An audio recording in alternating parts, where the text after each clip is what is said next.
Hello everyone. In this video, I'm going to show you how to get the infamous magic lantern into Blenderfordental. For those who don't know what is the magic lantern, it's simply a lamp that you can move around in the 3D viewport of any dental CAD, where you can see the small anatomies or micro anatomies of the teeth. But its main indication is to see the proximal surfaces, either it's a concave or convex, and adjust as required.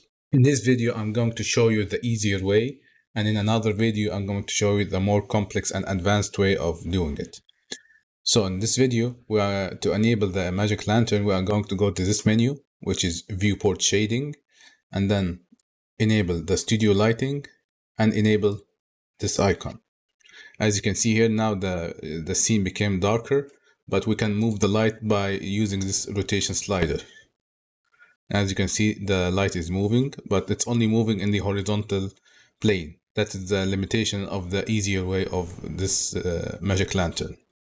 But as we can see here, for example, if you want to see check the contact of this tooth, we are going to get the tooth in the scene, and then we are going to move the light around it.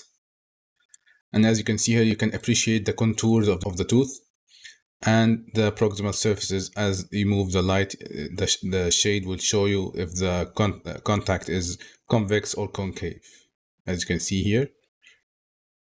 And if you are going to the other side, we are going to move the light, so the light will go to the other side as well. And also you can check on the natural teeth, not only the crowns, so you can appreciate the anatomy of the teeth of the patient. And that concludes the end of this video. In the other video, I'm going to show how to make the magic lantern in a more complex way and customizable way. Thank you for watching.